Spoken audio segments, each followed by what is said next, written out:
एक वक्त का किस्सा है। एक गांव में बिट्टू नाम का एक लड़का अपनी जमीन पर खेती बाड़ी किया करता था, जबकि दूसरी तरफ बिट्टू के घर पर उसकी बीवी छम्मो और छोटा भाई चिट्टू होता है। तभी वहाँ पर मीठा ठाकुर अपने मुलाजिम के साथ आता है। ठाकुर साहब क्या हुआ, आज आप हमारे गरीब खाने में कैसे आ गए? बीबी वो सब छोड़, ये बता तेरा शोहर बिट्टू कहाँ है? ठाकुर साहब बिट्टू तो अपनी जमीन पर खेती बाड़ी करने गए हैं। आप बताएं सब खैर तो है ना? खैर ही तो नहीं है। अपने शोहर को बोल आज मेरे कर्जे के पैसे वापस न किए तो मैं उसकी जमीन पर कब्जा कर लूँगा।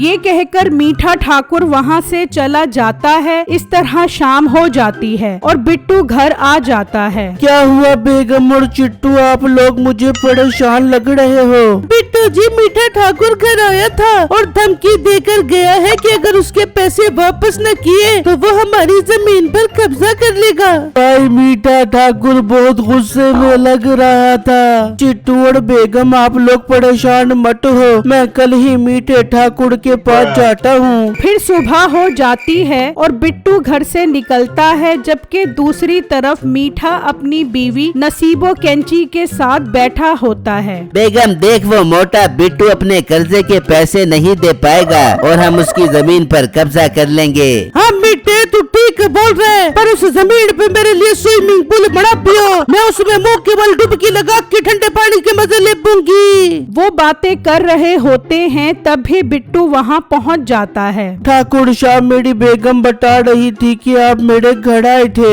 हाँ तो मोटे पेट वाले गेंडे, मैंने तो आना ही था। तो ये बता मेरे कर्जे के पैसे कब वापस दे रहा है? ठाकुर साहब मेरी फसल जैसे ही तैयार होती है मैं फौरन उसे बेचकर आपका कर्जा वापस कर दूंगा। पर मीठे ये पूरी छोटी टूटी पुट्टी जमीन की फसल बेच भी दे तो भी हमारे कर्जे के 10% नहीं दे पाएगा। हाँ बेगम तू ठीक बोल रही है। चल मोटे मैं तुझे थोड़ा टाइम और दे देता हूँ, जल्दी मेरे कर्जे के पैसे वापस कर वरना मैं तेरी जमीन छीन लूंगा। बिट्टू ये सुनकर उदास वहाँ से चला जाता है तो रास्ते में एक बुजुर्ग मिलता है। बेटा बहुत भूखा हूँ, कुछ खिला ही दे, नहीं तो भूख से मेरी जान निकल जाएगी। बाबा जी मेरे पास तो 10 रुपए है, इसमें तो मैं आपको चावल ही खिला सकता हूँ। हाँ बेटा चावल ही खिला दे, इससे मेरा पेट तो भर जाएगा। फिर बिट्टू बुजुर्ग को लेकर चावल वाली रेड़ी पर आता है और बुजुर्ग को चावल खिला देता है। बुजुर्ग खुश हो जाता है। जी बाबा जी आपका पेट भर गया। बेटा तूने मुझे खाना खिलाया, मुझे बहुत खुशी हुई, मैं तुझे कुछ देना चाहता हूँ। पर बाबा जी आप मुझे क्या देना चाहते हैं? बेटा ये ढोल अपने साथ ले जा, फिर इसका कमाल देखी। बाबा जी मैंने इस ढोल का क्या करना, खैर मैं इसे अपने छोटे भाई को दे दूंगा, वो इसे बजाकर खुश हो जाएगा। बिट्टू ढोल ले लेता है और वहाँ से चला जाता है और अपने घर आ जाता है। बिट्टू जी आप तो मीठे ठाकुर के पास गए थे, फिर ये ढोल कहाँ से ले आए? बेगम मैंने एक बुजुर्ग को खाना खिलाया तो उसने खुश होकर मुझे ये ढोल दे दिया। पर बिट्टू भाई मीठे ठाकुर से क्या बात हुई? चिट्टू मेरे छोटे भाई, ठाकुर साहब ने कुछ टाइम और दे दिया है। अच्छा चिट्टू तुम खेत में जाकर फसल का ध्यान रखो, आजकल खेत में जानवर आ जाते हैं तो फसल खराब कर देते हैं। इस दफा वैसे भी आम लगाए हैं, अल्लाह करे वो जल्दी तैयार हो जाएं। बिट्टू भाई आप ये ढोल मुझे दे दो, मैं वहाँ इसे बजा कर थोड़े मजे ले लूंगा। फिर चिट्टू वो ढोल लेकर चला जाता है और खेत में आकर बजाने लगता है। इस तरह रात हो जाती है और वो सो जाते हैं। जब अगला दिन होता है तो बिट्टू खेत पर आता है तो देखकर हैरान रह जाता है। आम पककर तैयार हो चुके होते हैं।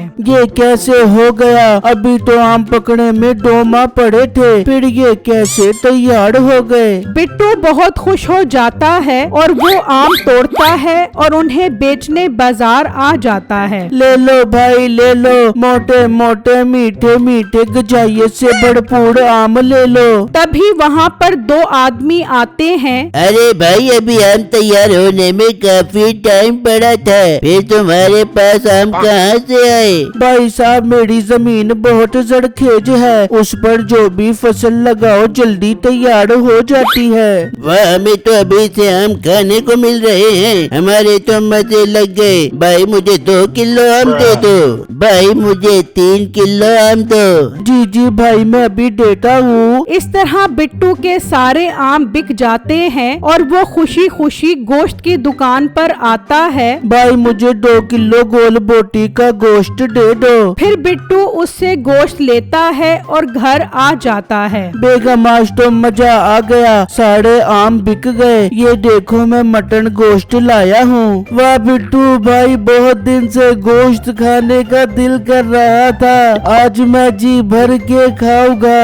पर बिट्टू मुझे ये बात समझ नहीं आ रही, आम पकने में तो अभी 2 माह पड़े थे, फिर ये आम कैसे तैयार हो गए? बेगम इस बात की तो मुझे भी समझ नहीं आ रही। चिट्टू मेरे भाई ये बताओ, जब तुम खेत में गए थे तो वहाँ तुमने कुछ अजीब देखा? पर भाई मैंने तो सिर्फ वहाँ जाकर ढोल बजाया था। चिट्टू की ये बात सुनकर बिट्टू के जहन में वही बात आती है। मुझे तो ये जादुई ढोल लगता है, तभी उस बुजुर्ग ने ये कहा था कि इसका कमाल देखना। बिट्टू जल्दी से वो ढोल लेकर खेत पर आ जाता है और उसे बजाने लगता है, तो देखता है कि आम बड़े होना शुरू हो जाते हैं। ये देखकर बिट्टू खुश हो जाता है। अल्लाह तेरा लाख लाख शुक्र है, मेरी सारी मुश्किल आसान हो गई। अब मैं इन्हें बेचकर मीठे ठाकुर का सारा कर्जा उतार दूंगा। बिट्टू वो आम एक व्यापारी को बेच देता है और पैसे लेकर मीठे के पास आ जाता है। ये लो मीठे ठाकुर आपके सारे कर्जे के पैसे।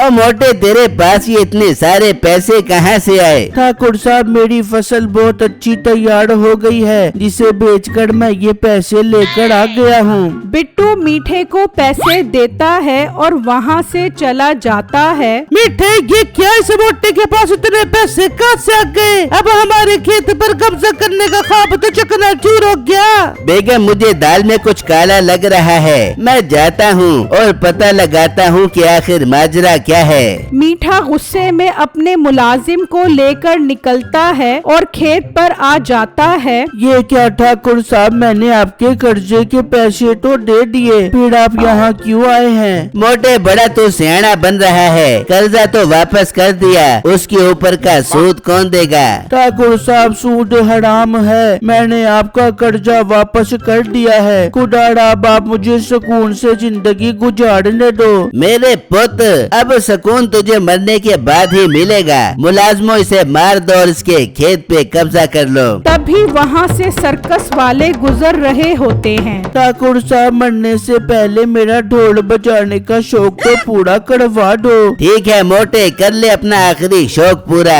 बिट्टू ढोल बजाना शुरू कर देता है और देखते ही देखते मीठा बड़ा होना शुरू हो जाता है। ये मुझे क्या हो गया है, मैं क्यों बड़ा होता जा रहा हूँ? ये देखकर मुलाजिम भाग जाते हैं। मीठा इतना बड़ा हो जाता है कि सर्कस वालों की उस पर नजर पड़ जाती है। वो देखो कितना बड़ा इंसान है, इसे हम मेले पर ले चलते हैं। फिर वो सर्कस वाले मीठे को रस्सियों से बांधकर अपने साथ ले जाते हैं। बिट्टू ये देखकर खुश हो रहा होता है और मीठे से उसकी जान छूट जाती है।